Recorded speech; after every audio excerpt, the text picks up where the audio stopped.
Push start type of band's cool, but the tent plans. I'm back on my bender rolls for the kicks. They quick to give them 2 cents. Put my circle tight like we glued hands. Like I don't believe in new friends. Trail light, I know the ice in. I drop the song, get a few wins. I crave the comfort in my own skin. Really, I just wanna feel the world spin. If I check, watch we double that. I get it lit. What's up, everybody? How's it going? This your boy Frankie Fabre with We Are the Brand podcast, presented to you by Fabre Media. And listen up. In the studio today, we have a very special guest. Now, it's been months. I've been really trying to get this podcast together. We actually shot a podcast already. Unfortunately, there was some difficulties in terms of the audio. It got corrupted in the files. And let's just say that last podcast, it was very euphoric. It was very deep. I mean, we spoke about things that we both left the table with that just brought a sense of edification and really just built us up. But we got Platinum in the building. Yes, sir. Yes, My man Platinum's in the studio today. You know, he is a creative entrepreneur, owner of all things Iridium. And he's just a man with fashion, always styling, profiling, letting them know.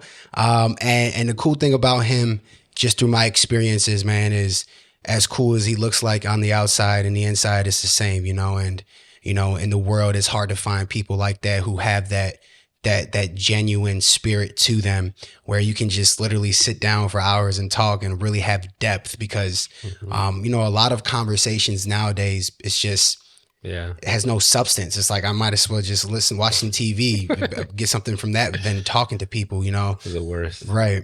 So yeah, just for everybody out there real quickly, you know, I want to hand it off to you. And if you can kind of further introduce yourself, who you are and what you do. Like he said, you know, my name is Platinum. At least that's what they call me out here in the streets. My real name is Gregory Williams, born and raised in the Bahamas. Found my way in the Midwest, and created and started my dream of being an entrepreneur and owning my own business and creating and designing things that I love, and you know, basically creating a language, you know, for people to get and to understand in different mediums. Fashion is our main medium, but you know, we dibble and dabble in a lot of different areas as well. Like we're working on a movie right now as well, in a partnership, doing some creative things and bringing some creative direction to the piece. So got a lot of beautiful things going on, you know, living this blessed life that God has blessed me with. No doubt, man.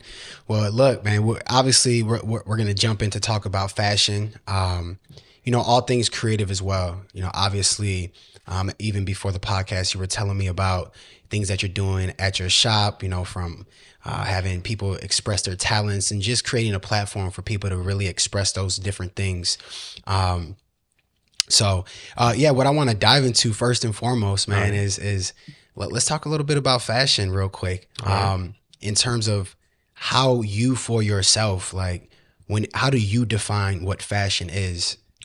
I think fashion is just an extension of someone's inner being. It's a way to express yourself without actually talking. So, you know, it's a way to communicate, you know, it's a way to connect. I think a lot of times people find themselves breaking the ice, like, you know, maybe complimenting someone like, man, you know, I love your shoes, you know, and that starts a whole conversation. And, you know, it connects people.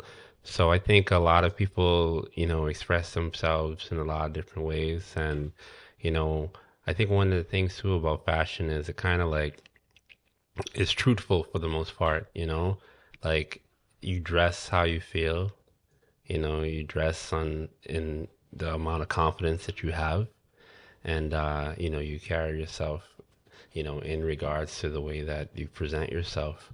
So fashion is definitely like a way to communicate with each other without actually speaking. Right. Yeah, you know, one of the things, like, even for myself, and I think I asked you last time because I was wearing something else completely, like when you when you see somebody and you see how they dress, like you said, it's a way to communicate. And, you being in this particular space on a daily basis, people coming to you for, for your input and your advice, coming into your store, how does this look with this? How does this look with that? When it comes to styling people, like what are some of the things that for yourself that you consider when you do that? Personally, yeah. To be honest, it really, what's my mood for the day, and I think I usually start off by looking outside, and I see, what I guess my canvas is for the day. Right. See what God's saying that, this is what I'm presenting. And then once I take a look outside, then I kind of, envision on, what's the vibe or what's the mood? How am I feeling today? And then I just start picking pieces, man. I normally start off with my shoes, and I think most people do that, and they kind of dictate. But I have an issue with so many shoes, I'm confused. So then I'll take a shower, and then I'll, kind of meditate in the shower and be like, okay, get my thoughts together. And then once I'm out refreshed and, ready to take on the world, I kind of have, the whole scene in front of me, and which vibes I want to carry for the day. Yeah. Yeah. No, I love how you articulate even that part, because like it's like a whole ritual for you. Yeah. It's not just like I wake up, I'm gonna throw on a t-shirt and I'm out. Like for you, it's like legit. Yeah. You look outside, it's a canvas. Like, what has God presented to me today? Yeah. How am I gonna paint this canvas with how I look? Me personally, like I think that's a deep way to think about it. I've never actually heard it like that. Yeah. So like, obviously, you start with the shoes. Me as well. I start with the shoes first because it just has to complement the rest, right? Exactly. Yeah. Now, with what you're wearing today on your head, that's like the finishing touch. Tell me about it. Well, I think for the most part, whenever I do put pieces together, I always want to have a statement kind of like piece on me, depending on what the vibe is. And, this is actually one of our newest pieces that we collaborated with an artist in New York. I mean, Buffalo, it's still New York. We met, and I enjoyed her work so much. I was like, man, we should do something, creative together. So we went, fabric picking, and we found the different ombres that we wanted to work with. And I love this piece, especially during this brick season, because it's not only a baklava, but it's also, a headpiece as well, right? That you can wear for both. So as soon as I step outside, I pull it down, and I'm masked up, and the full body is warm, and it's definitely a statement piece. Like, it's one of the pieces that I think is kind of grabs people's attention, and connects with people. So this is my statement piece. Hey, it's definitely yelling. It's definitely a piece. It's super dope. I'll rock with it, man. Thank you. One of the things I want to talk about, especially you being a creative entrepreneur, I think that those two words in themselves can be contradicting at times, right? Okay. Simply because, a lot of creatives out there, when it comes to being an entrepreneur, those two things don't always mesh well, simply because the whole entrepreneurial side there's a lot of analytical things that are involved in being an entrepreneur, right? There's a lot of particular sets of characters or character sets or things and attributes that you need to be an actual successful entrepreneur. Yeah. And I kind of want to dive a little bit into that with you being that creative, because I'm a creative myself and I'm an entrepreneur, but I know that at certain times that requires a different version of Frankie, right? Like sometimes I got to take on the role of a business owner and look at things from a analytical perspective, more of the logistics. And then there's the part of Frankie where it's like, okay, this is my creative state. Like all of that other stuff, I don't even want to think about it right now. What I am focused on is this creative moment, and I want to do my damn best, you know? So like when it came to you, was it business first? or were you a creative first, or are you one of those, what I call like rare people where the two kind of simultaneously occurred in your life?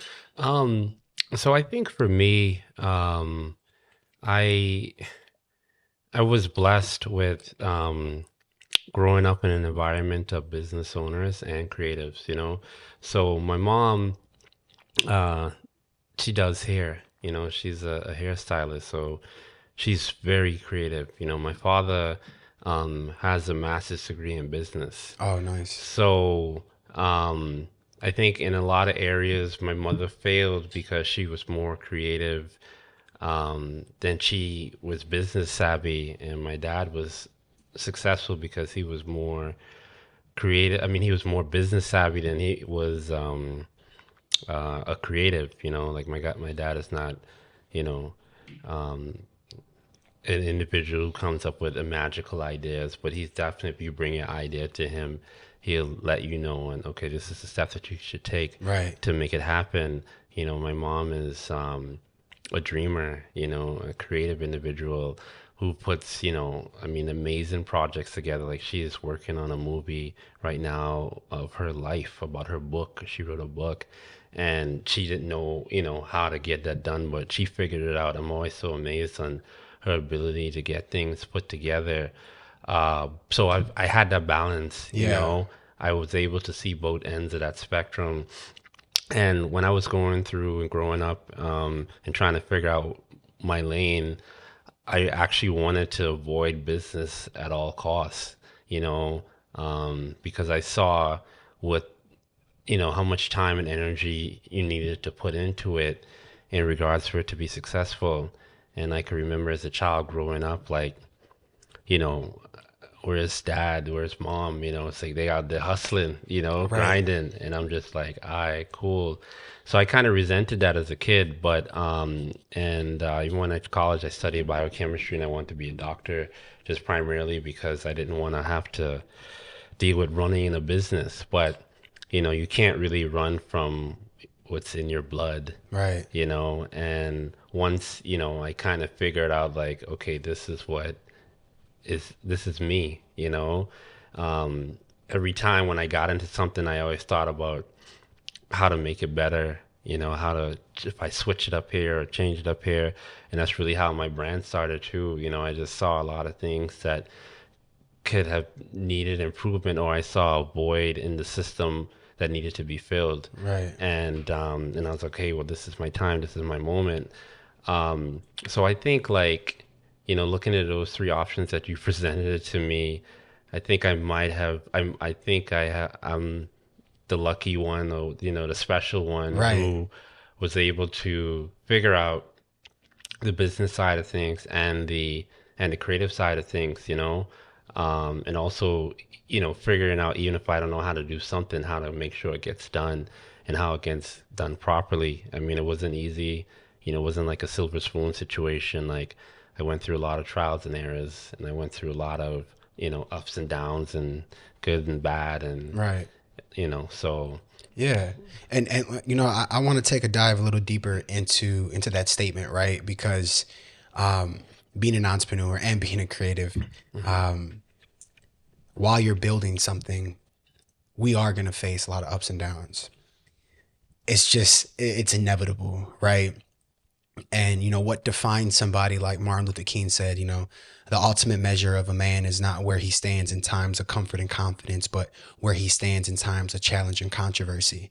That's where the ultimate measure of an individual is seen. And you know, when it comes to business, there's no different. There's no difference, right? It's like you're gonna go through some stuff. oh, You know, definitely, yeah. you're gonna fail, and the idea is to fail forward, as they like to say. Hmm.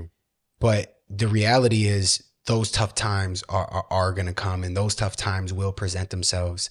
And so along your journey of just building this brand, building this business, right? You mentioned you've had, you know, your own shortcomings, and you failed, and clearly you're here now, so you didn't stop. What were some of those challenges that for yourself you had to face as a creative, as a business owner, and somebody who clearly had a dream and an idea for yourself, for something to happen? I think one of the beginning challenges, I mean, it was so many. This could probably take up our whole time, but I I would say just like I guess believing in myself 100%. That was always a challenge because I didn't really know how to measure success. Right.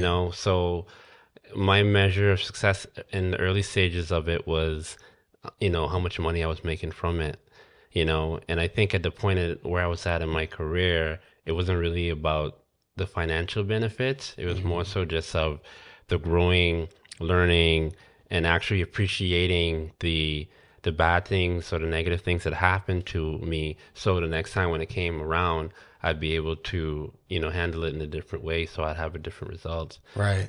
So yeah, just and just dealing with those things at the beginning was tough. And then like I think another huge one I had was really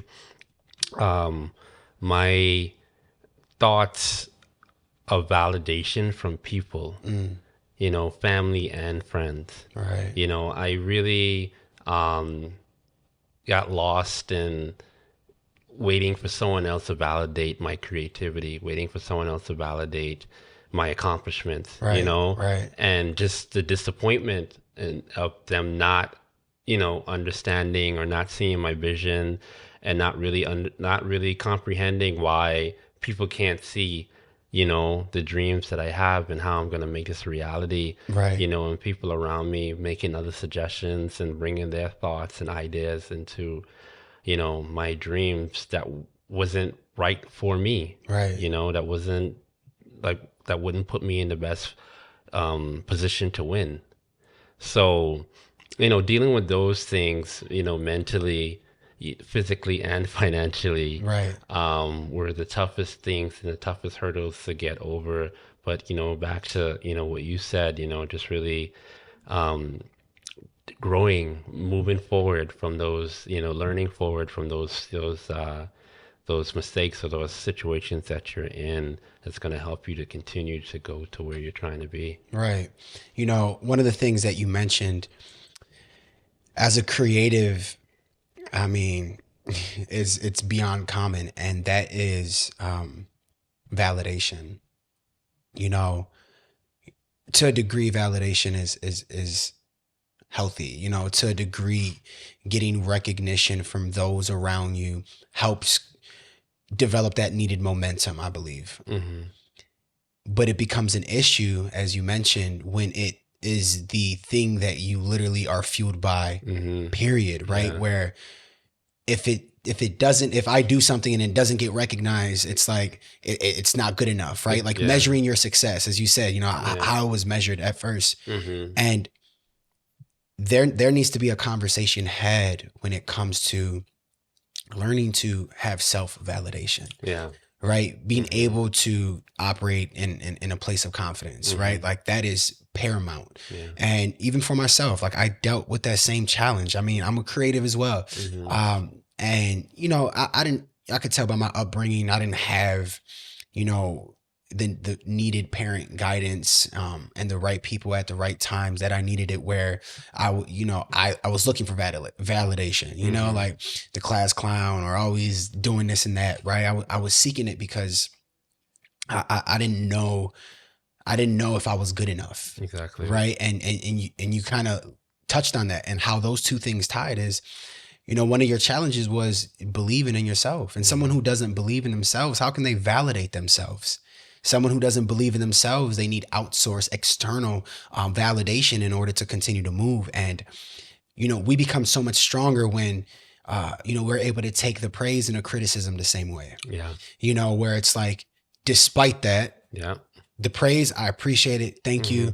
I felt good, and I can take a compliment because that's what we do. That's what we're supposed to do. At the same time, no matter what you say, I'm gonna be good too. Yeah. And there's power in that. And, obviously you expressing that, you're able to talk about it now because it was something that you recognized. Yeah. Where that lack of belief within yourself, how that pushed you to seek those things. And, being able to even recognize that and talk about it, I think it's essential, right? Because that's how people are able to consume content and recognize, hopefully, that this can be a mirror into their life and they can reflect on it like, hold up. Yeah, that kind of sounds like me, you know? But so, you know, in that process, at what point were you like, where did your confidence essentially come from? At what point? Because obviously I'm not saying we don't need validation. Yeah. That I think that is extra. Yeah. Because validation is important. I think it is our responsibility as a community to edify one another. Exactly. That's a form of, you know, a sense of validating somebody, you know, giving people the roses and doing those things. Sometimes we're down and we need that, you know. But at what point for yourself did you have that, you know, place of self-awareness enough to be like, you know what, I will, like, this is gonna happen by all means. This is gonna happen. I know I can. I think once I had got an understanding of, I needed to be my biggest fan. You know, I needed to believe in whatever I was doing more than anyone else around me. And that kept pushing me, you know. And I think once I went through the heartbreak of, you know, someone not believing in my dream or someone discouraging me from trying to carry on, and just saying to, you know, and praying to God and taking his guidance and just understanding that, you know, I have to be my biggest fan. Right. You know, I have to be the one who knows that this is going to work, because I think that energy resonates and connects with other people as well. Right. If someone could feel and see, you know, from results that what you're talking about is actually working, or actually, you know, accomplishing all the goals that you want to, you know, then people start, you know, oh damn, yeah, you're right. Like, okay, this is working. Right. You know, and they could just see it in your eyes. They could feel it in your presence. You know, they could taste it. Right. You know, and I think once I was able to cross that barrier, jump that hurdle, I was able to, you know, keep moving forward and just having a better understanding of, you know, like, I'm in a position to self-validate my accomplishments, you know, to keep carrying me to where I want to be. Right. You know, I think and at that point, I kind of got the mindset of just like, if you don't get it, that's fine. You know, I can't hold it against you, but you're going to see it. Right. Don't believe me, just watch. You go see it. Right. You know what I'm saying? Because like, I would be like, I bet. Right. Okay, keep watching and you'll see, you know. I mean, God is the greatest, man. Like, you know, he ain't put me on this earth to fail. So right. I ain't got no time for that. And yeah, let's talk about that a little bit as well, because, you know, I know faith for you is an important thing. As you've mentioned time and time again, just about, you know, God putting you here and how you view the world. How important is faith in your life when it comes to what you do on a daily basis? I mean, next to my daughter is probably the most important thing ever, you know. Like, just even thinking about it is making my voice crumble, a cringe, just because, like, giving me goosebumps, because I just put so much energy and effort into my faith and my beliefs and all the things that I've been through in my life, and all the struggles and all the battles, and, you know, how I'm here still striving, still winning, you know, still doing all the things that I want to do. Like, the position I am in life right now is a blessing, man. It's like an ultimate blessing. Like, you know, I wouldn't be who I am, where I am, if it wasn't for my beliefs, you know, in God and my trust in his faith. And, you know, just having that connection just carries me through. Like, I think a lot of people, you know, need that aspect of like therapy to get through. And, you know, I always tell people the Bible is my therapy, you know, like Jesus is my therapy. Like, anytime I have a moment when I'm down or I'm feeling bad, you know, I find myself, you know, in the Word. So it's, yeah, faith is my entire being, you know. Yeah. Yeah, man. You know, I concur, man. Faith, having that belief and understanding that even if I can't see it, even if I can't touch it, I just know. Yeah. And you know, to some that can sound like being delusional, but it's really not. Being delusional is not acknowledging reality for what it is versus what you want. Yeah. And faith is believing for the best of what can possibly happen, knowing that you are great enough to accomplish it. Yeah. You know, and despite the shortcomings or failures, you're going to continue because of that faith. And, you know, for me as well, man, like just all the challenges and things that I've faced, which we all do. And I like, you know, even with what I'm saying, I'm gonna bring it back because to one of the things that you did said, because I'm listening. You know, you talked about doing things different, right? So that way you can get a different outcome. And, you know, we fail. A lot of people don't understand that. It's like, just because you tried something and it didn't work doesn't mean that it's not for you. It just might mean you need to do it in a different way. Exactly. You know, rather than folding under pressure, how I respond to it is going to determine what that outcome looks like. And for example, you could have two people go through the exact same thing, but the outcome be different simply because of how they responded. And being able to utilize those lessons as those failures as lessons and teaching you to now maneuver how you need to maneuver, that's where the growth occurs. Because like I said, I mean, you don't know you've grown or a muscle's grown until you apply some pressure. You know, and it's that pressure that comes from these moments that truly build us up. You know, so having that faith is paramount. And you know, I could tell, you know, I just through your energy and your being and who you are, you know, that's an essential part of you, you know, that's something that you can see that is woven into what you do and how you present yourself, right? Like, we are the brand. I tell people all the time, what you do every single day is your brand. You are a brand. Exactly. You know, and everything is rooted from that, you know? So, you know, I want to kind of dive into a little bit about on the business aspect. When it comes to those particular things, and then we can dive into, you know, what some strategies of doing that.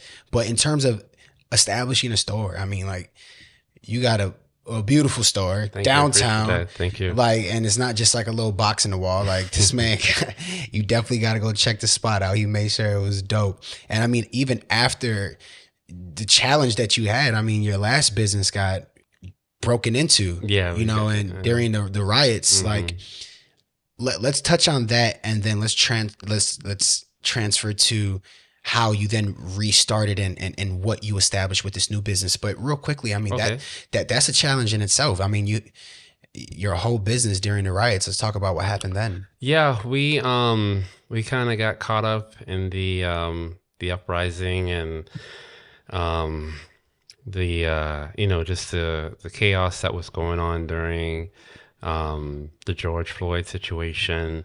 And we have a lot of products inside the store that, you know, make us a target, you know, for the wrong people, the wrong individuals. And, you know, we have a lot of things in the store that, you know, a lot of people can't attain, you know, from their normal livelihood, and took the opportunity to, you know, grab some stuff. And, yeah, we had 2 stores inside the mall, and both stores got hit. They took everything, you know, that we had in the store. I mean, they took pieces that I can't even afford to get back again. Wow. Because the value of it has increased over time. When I had first gotten it, it was, you know, in a retail situation. But like some Air Mags, you know? Yeah. The funny thing about the Air Mags is because we only had 1 foot in there, and the guy who actually stole it tried to sell it back to us. It was funny. No way. Yeah, but it didn't work out for him in the long run. But yeah, but you know, it was a horrible situation, and you know, it hurt. And I think it hurt, you know, deep, because when I looked at the videotape and I saw, you know, people who was taking the stuff, it was my own people, you know, it was us. So that kind of hurt, and I kind of was confused on what was the whole point of it, and other than just greed. But at the same time, I understood that it was opportunity for people to take advantage of, and they did. But you always want to put yourself in a position to win, regardless of the situation, even if it's negative or positive. And I think with that happening to us, I thank God we were in a position to still win. So we were able to overcome and, win and even be more blessed than we were before. Yeah. So I look at the whole situation as, a blessing in disguise. Yeah. I'm so thankful that anyone who was involved in the looting, did not get injured or got hurt or, fatalities or anything of, endangering themselves, whereas someone might have lost, their life. Right. But yeah, it was a blessing in disguise. It was a dark period, and I just thank God that we were still, we were structured in a position where we could win even if we had a negative situation happen to us. Right. And what was, now that happened, obviously, I mean, it's crazy how time is just so fast. Yeah, right. I think that was almost like 2 years ago. Yeah. Now. This summer will make 2 years. Right. And I feel like all of this just happened. Yeah. It's been some years now, a couple years now. What was your process in restarting your store? Because, and when I ask you process, I mean like what is the process to start that? And I'm asking for people out there who may also want to, open up a business or open up a store. They want to be the next platinum, how does that process look like? Well, I think the way that I carry myself, I always, whenever I meet someone or introduce to someone or someone's, bring their energy into my space or into my world, I look at it and I present myself with open arms and the understanding that you never know, the person who you're talking to could be the next, or the person you're talking to could need you someday, or you could need them someday. So, I think in the example of putting myself in a winning position, I put myself in a position where I know that if something dark happens to me, I have people, family, friends who I know I could call upon to help me. Right. So I reached out to a lot of individuals who I knew who could help, and they helped because they know the type of person that I am.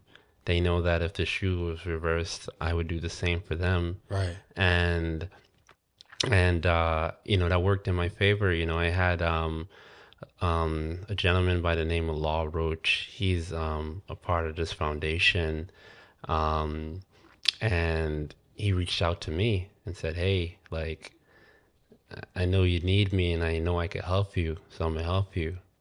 So he helped me with open arms, and I'm forever grateful. Obviously from a business, so that's from a personal perspective.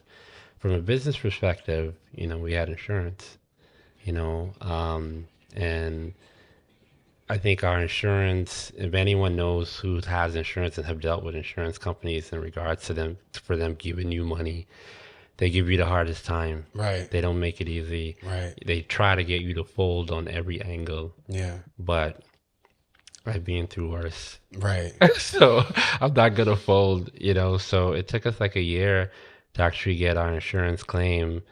But we still had to, reopen. And I mean, I look back at it and I think about it all the time. It sounds like a cartoon or something, where you get everything taken from you on Monday and then you're open back again on Friday. Right. How is that possible? If someone told me they did that, I'd be like, there's no way, unless I have experienced it myself. Right. So I always look back at that and I'd be like, wow, that's insane. We got hit on Monday and we were open back on Friday. with a full stock and full inventory just ready to go. Wow. And the thing is, like, I have good relationships with all my wholesalers. So, it was nothing for them to front me the things that I needed, Right. because they know I'm good for it. Yeah. One of the things you're addressing right now is the importance of relationship. Yeah. Like, that's vital. I think, a lot of times people don't realize money's cool. Money's going to come and go. Yeah. But certain relationships are priceless, and being a good person and bringing value and having that spirit of servitude and just ultimately just having just gratitude, goes a long way. Like, when you have that ability to be like, like even like stuff with like my podcast and different things like that.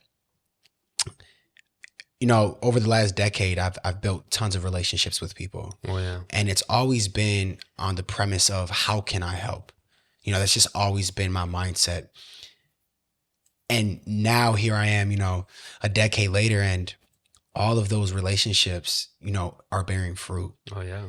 Like in the moments now when I'm reaching out, oh, no questions asked, bet, let's do it. No questions asked. And it's like, there's a time for everything. A delayed gratification, essentially, in my opinion, bears the greatest rewards. Mm-hmm. We always want instant gratification, especially in the world and in Western culture.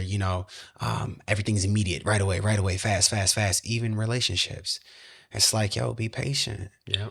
Allow patience to navigate you, because I promise you, like, it is going to get you to a better place, mm-hmm. versus, or the right place. Yep. You know what I mean? Mm-hmm. Versus the place you want to go.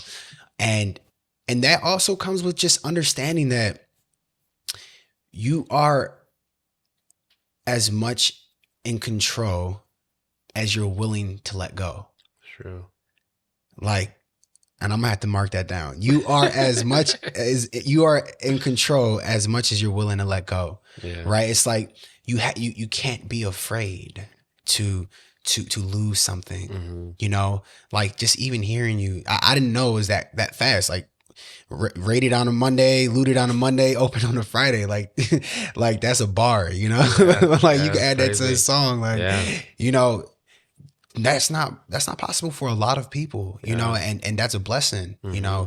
and obviously having those authentic relationships and being a genuine person yourself always wins. Yeah. Even if it doesn't win immediate, it will win in the end. Definitely.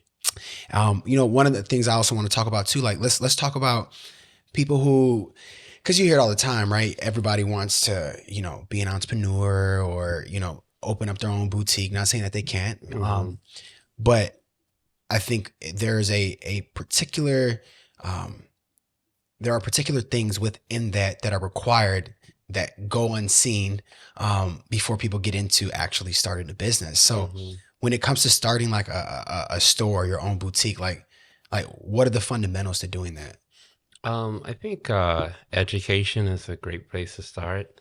I think if you find out all the information that you need to get things started, you would be ahead of the curve. I think a lot of times, even myself, when I opened up my first store, there's a lot of things I did not know.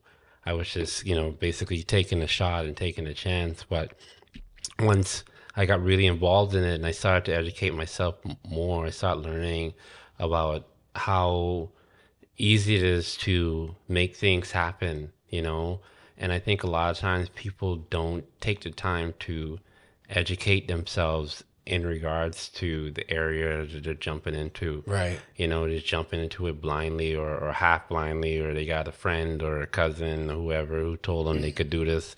The whole time they're doing it wrong. Right. So when you set up, you're like, okay, well, my cousin's business is failing. Right. Because you set it up the same way she set it up, because that's the way he or she told you to do it. But self-educating yourself is a very, very great place to start. And in time, take as much time as you need to get all the necessary information that you need. Relationships, is key. If you don't have all the time to self-educate yourself, talk to someone who is running a successful business. Right. I think most of the people who I know who have successful businesses who I've spoken to have gave me, valuable information that's helped me in my journey.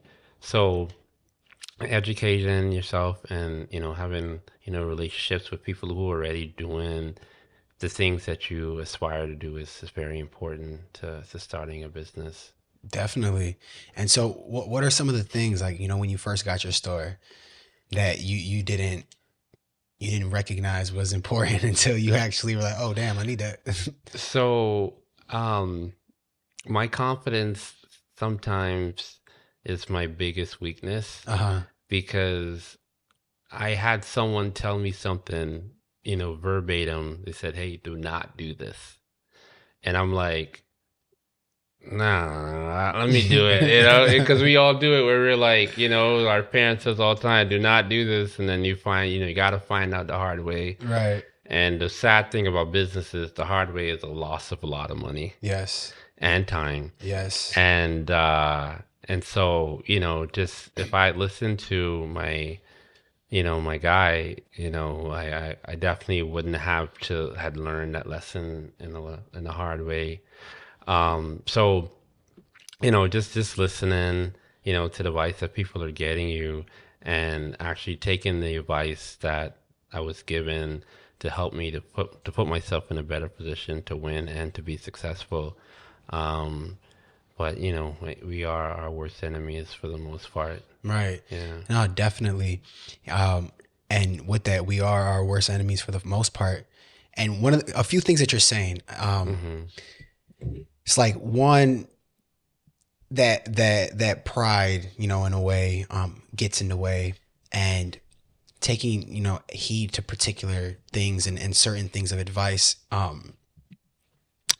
One of the things I want to address, and we spoke about it last time, is when it comes to actual, like, getting people on your team, when it comes to, hiring people, onboarding people, people connecting to your vision, how difficult that can be, especially because not everybody, but a lot of people are like, oh, I could do what Platinum's doing. Right? Like, people get that pride, that overzealous sense of confidence that is really not confidence in the terms that is a positive one. But it's like, oh yeah, I could do that too. Not knowing that Platinum he's been at it for years. He's been, you know what I mean? Like, Yeah. like it's not just something overnight. Like, Yeah. all right, yeah, I'm a designer, or Yeah. I'm great at fashion, so now I'm gonna go open a boutique and it's just gonna blow up. Like, Yeah. like, what's the real process? Like, at what point was it like, did you start to recognize, one, people recognizing you for your brand, and two, what was the process with onboarding people as a business? Like, I'm sure that in itself is one of the most difficult things, is getting the right bodies. Yeah, it's hard. Because I don't know, I think a lot of times from my experiences, people who kind of gotten involved or is currently involved with the brand is thinking about, how can this benefit my life? And so that's always the first question I ask people when they're interviewing with me in regards to being a part of the Iridium Corporation. I ask them, like, what do you want to achieve out of this? What is your ultimate goal? Like, how do you see Iridium helping you get to where you want to be? And that gives me a good perspective on where their thought process is, where their mind is at this point in their life. And, because I'm all about, like, I think, I don't hire people to be around forever. I always have the mindset that, this is the road that, they're traveling on, and they made a stop here to get what they need to get before they keep moving on. And so I like to have people around me who are interested in moving on, because, I think I think it deserves them as an individual for their ultimate dream to be to make my dreams come true. So I try to have people around me who I know are interested in growing, learning, and developing themselves. So whatever they take from my hub, it can help them to get to where they want to be. So it's been tough. Finding good people is really a hard thing. And I think once I kind of connect with someone that I know, like this person is someone who is valuable to the team, I make sure I do everything in my power to make sure that they are most happy, satisfied, and have no wants or needs whilst they're in my hub. I'm really interested and devoted to taking care of my people. I want to make sure everyone around me is good. I don't want no one starving. I don't want no one asking. I don't put no one in a position where they feel like they have to take, because a lot of people kind of go that direction when it's unnecessary. I think a lot of times when I've had situations with people who've worked with me who took the wrong road and, try to move faster than they should have, I always look them in the eye and I say, if you would have asked me for it, I would have gave it to you. Because that's just how I am. I don't believe in telling people around me who are taking care of me, who are helping me take care of my family, like, I can't make it happen for you. Like, I'm going to make it happen, if it's in my boundaries. Right. Yeah. And so with that, what are some of the challenges that you've seen with particular people, like bringing people on whose focus wasn't to serve the vision and help that vision grow and build? Because essentially, one of the things I believe is when you help grow a vision, Mm-hmm. in return, your vision grows. Mm-hmm. Because there's no such thing as being able to serve something and there not be fruit bared from that because of the seed sown. Exactly. Especially when the ground is fertile. Yeah. Now there's some things where it's just like, let me keep it moving. It's not going to make sense. Yeah. Have you ever been in a position to where, you've brought people on and you can tell like what's your metrics? Like, how do you know when somebody's not for the vision? Like they say, the body doesn't lie. The words can say anything and, sell you the biggest dream in the world, but, your body, your energy, your vibe speaks loudly, and I'm a very intuitive person, and I gravitate and connect with people from a energetic, energy standpoint. Right. And if I feel like it ain't right, my first instincts for the most part are correct about situations, but I give it time. I give it time. I feel it out, and then once I kind of like map, or I kind of find out and take note of the situations that or things that have occurred, to see or to show that the vision isn't where it needs to be, or the vision isn't where you said it was when I first started talking to you. Right. And, I bring it to the attention and I say, hey, we need to talk. I think a lot of things that we talked about when we first started traveling on this road isn't going in the direction that you said it was going to go. And then I have examples. It's tough because, like, I have a background in research. I studied biochemistry in college, so I'm very, mindful of what's going on in my environment. I take notes. I try to stay as logical as I can in my reality. Mm-hmm. So those people, they kind of show their true colors in time, and Right. and then we kind of move in different directions. Right. Yeah. Yeah, and as it's supposed to be, Yeah. Like I say all the time, you don't need everybody, you need the right bodies. Exactly. And not everyone is here to stay, Exactly. But when you find those that are here to stay, it's about building each other up. Yeah. allowing that community to grow and that camaraderie and continually serving one another. I think that's vital and super important. Yeah. I had a question for you, man. Along this journey, have you ever came to a point where you just wanted to give up? Oh man, I mean, Hey, I know that was deep. I mean, I can't count the times when I was ready to throw the towel in, man. And that's why I take it back to my faith. Like, if I didn't have that as my backbone, I would have given up on this road a long time ago. I mean, just to put this into perspective, right? I know I didn't make a financial profit or financial gain until like after 5 years doing this. wow. So let go ahead and repeat that one more time for the people out there.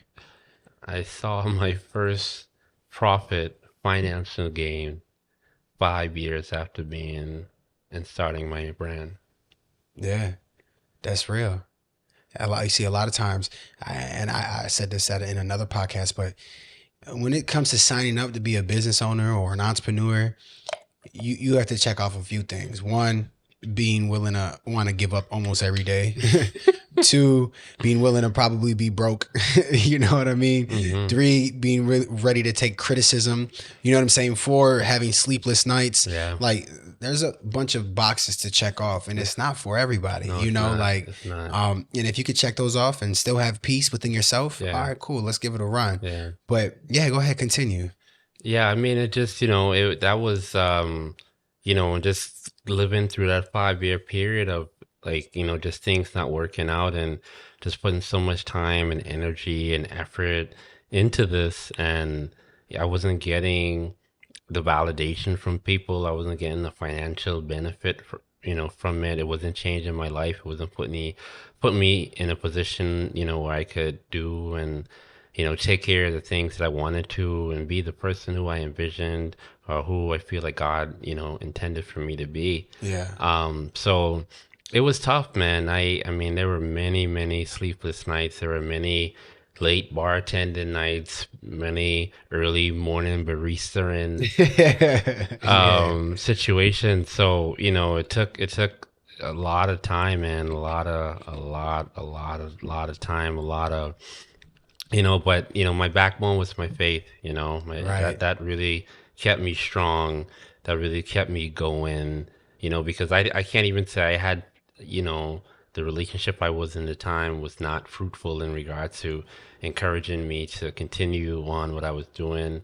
I was being encouraged to get a 9 to 5 and get a 401k and all that kind of stuff. And that was never for me. Right. I tried that in college and that just didn't work out for me, Right. and I knew that wasn't where God intended me to be. It never felt right. Right. Where I am sitting today feels right. Yeah. Yeah, no, that's important. And, just to kind of echo what you said in terms of patience, that is the most important when it comes to business. Mm-hmm. I mean, most people would have given up after the first year. Not even most people. Statistically, most businesses fail after year one. It's like, 90%? Mm-hmm. And then 70% of the rest of those fail in the second year, and then it's like a greater percentage fails in the fifth year.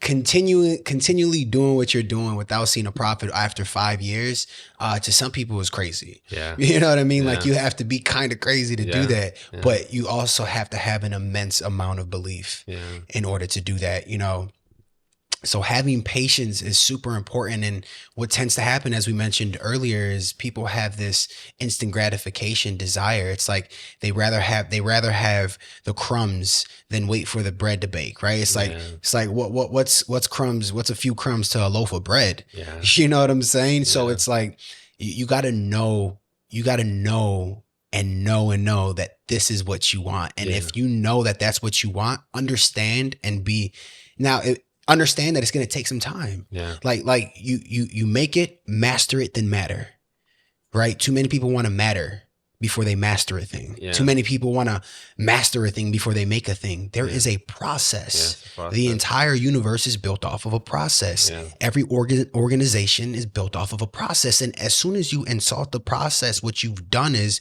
you've positioned yourself to lose. Yeah. And, you know, I've done that, you know, like where it's like, I've not allowed patience to be the GPS for where I'm going. It's like, it's going to happen because it's got to happen. And, you know, like you watch motivational videos or stuff like that. And it's like, oh, I'm motivated. It's going to happen tomorrow. Like, you know, like you just like, it's like being delusional. And it's like that motivation is great, but it's not going to be the fuel that's going to take you along that journey all the way. Yeah. Right. Because I cannot be motivated, but still have belief. Right. It's like people think that they need to be motivated for that thing to come into fruition. But in reality, as you mentioned, it's that belief. Right. Yeah. At the same time, I may not be motivated. I may have a bad day. Today may suck. Yeah. But because I believe in the thing and I have the patience for it and I love that thing that I'm doing, it's going to get done. Yeah. Because it's got to. Yeah. Right. And, you know, that's something for me that has really, like I got on my mirror over there. It's like, it goes, you only have control over right now, this very moment. Yeah. And when you lack patience, ultimately what you're doing is you're operating in anxiety. It's like you're operating, it has to happen. Yeah, and like, that's like the worst place to be in, you know? And I find myself there a lot, especially with what I'm doing. And at moments, that's why I wrote it on my mirror. I'm like, I look back at it. I'm like, all right. Yeah. Yes, all of this has to get done. Yeah. But I can only do and take control over this exact moment. Exactly. And that's all I got. This is my reality is literally the only thing, this very moment. The future doesn't exist and the past is gone. What am I going to do right now? Yeah.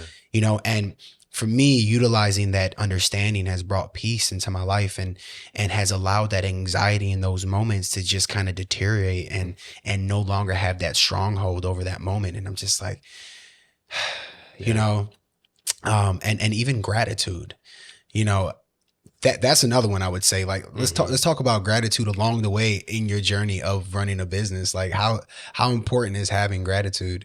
Very important. And I think the expression of your gratitude is, you know, even more important, letting people know. I like that. You know, letting people know who are around you, how grateful you are for having them. You know, I'm so, you know, I always, you know, I thank people for all the time. I think every day for, you know, giving me their valuable time. Right. You know, I'm sure, you know, people could be anywhere that they want to in the world.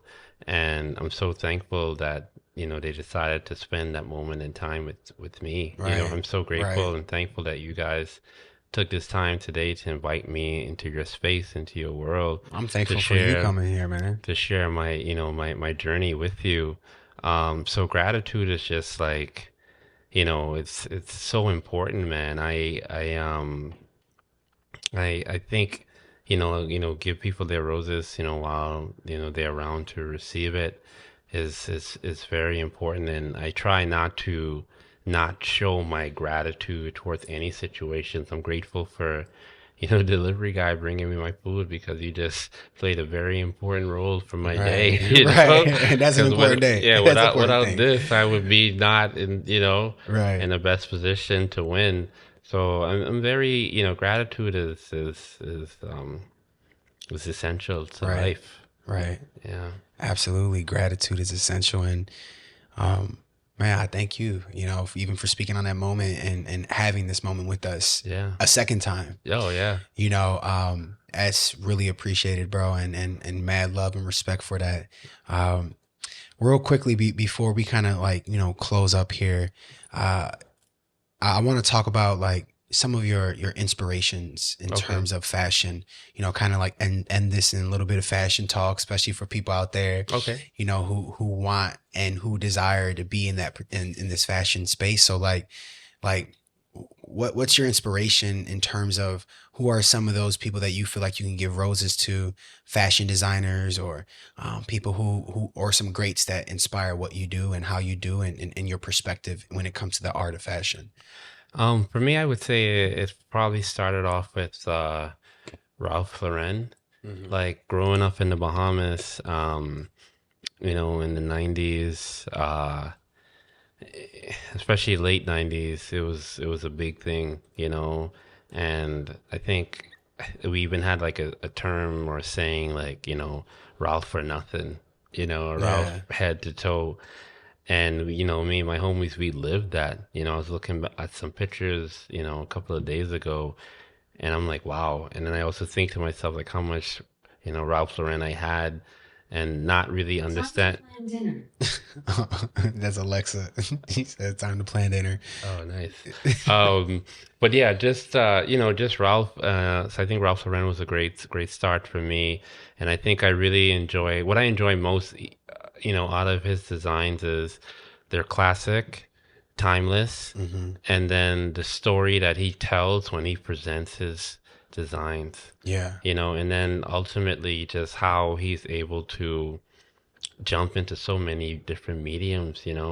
So I think I always look up to Ralph, and I just recently watched a movie, a documentary about his life, and I mean it was like it was like touching, man. Yeah. Because all the things that I had visioned in my head mentally about him, his design process, his story, just seeing the reality of it was just like life changing.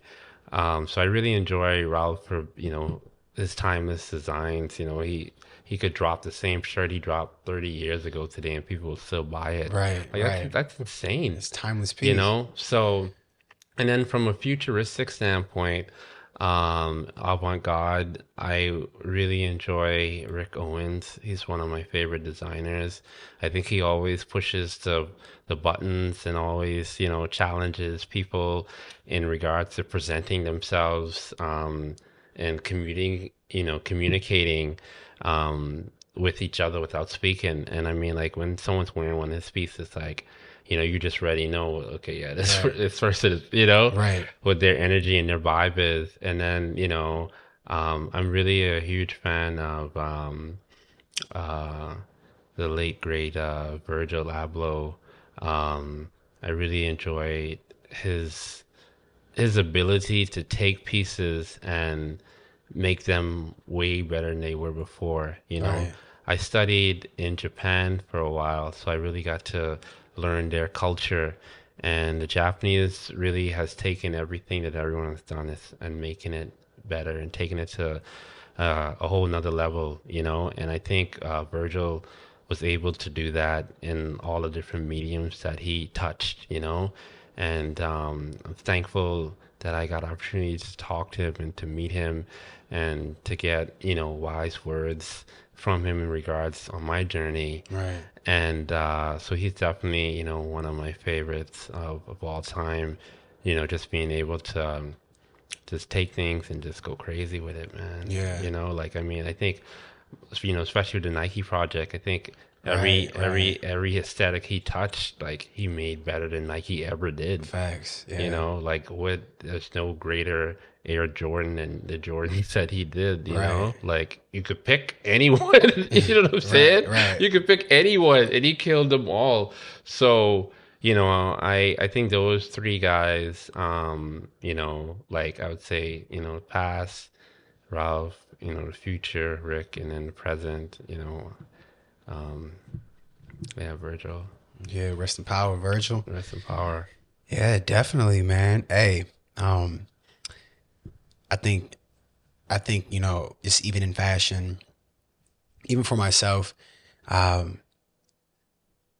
it's you see it in culture, like it controls itself. It controls the culture. Like, you know what I mean? Like it brings a particular perspective in that certain time. Like you could look at the 50s and see what's happening. You could look at the 60s and fashion tells that story, when it comes to like fashion recycling itself, like what are some things that you see happening, trending, or like what are some things that you've seen that you're like, okay, yeah, no, that's not the move. That's not the move right there. Well, I mean, like, if you look back,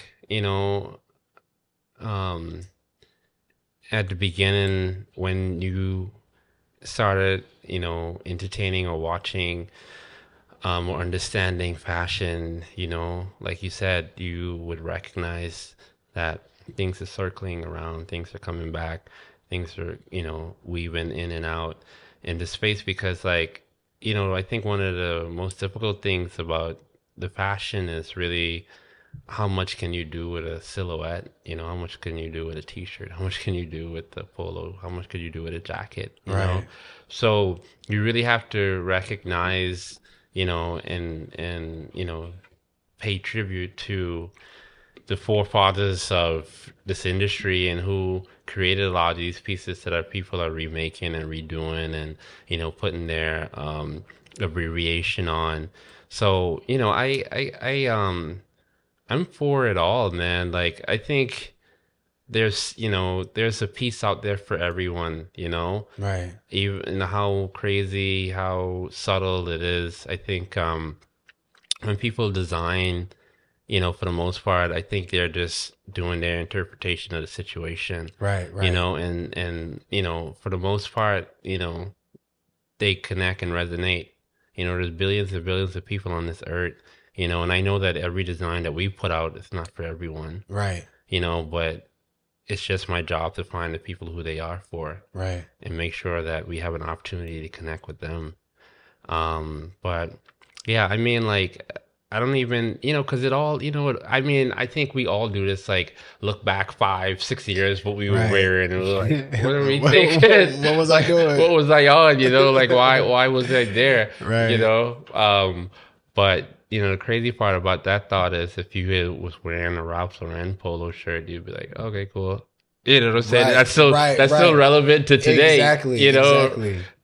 So finding those timeless pieces, but yeah, I'm here for it all, man. I think I think it's important that people be able to express themselves.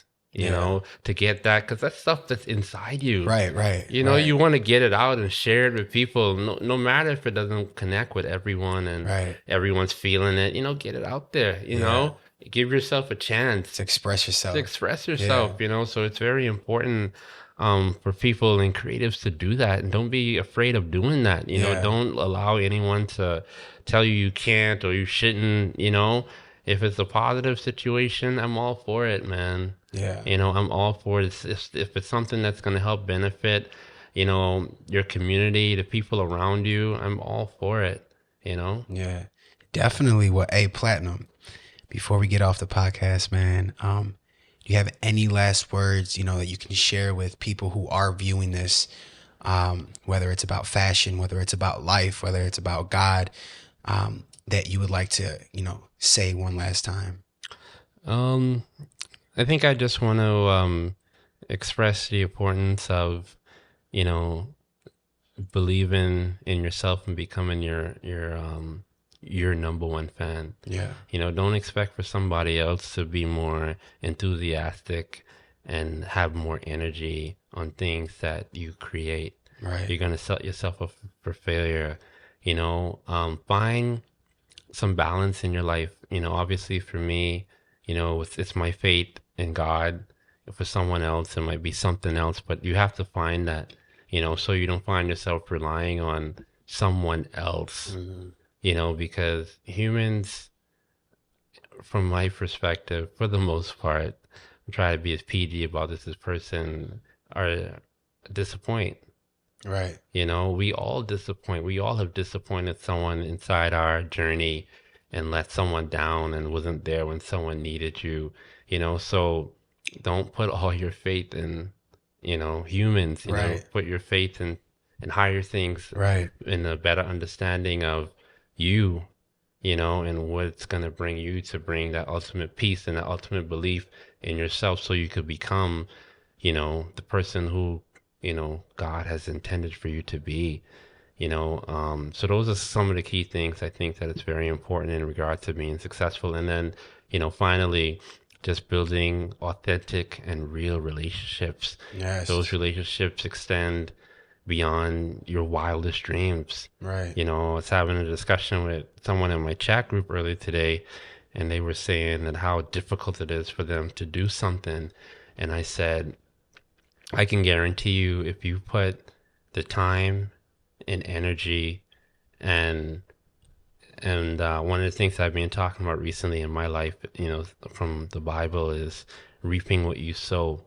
You know, the more you sow, you know, the more you're gonna reap. Right. The more seeds you plant, the more flowers are gonna grow. Right. So you got to put that time in there. You got to put that time, that energy. You got to really be in it. Right. And if you do that, there's no way you're gonna fail. Right. You got to toil the ground. You got to get that fertile ground. You got to plant those seeds. You got to water those seeds. You got to give it some sunshine. Yeah.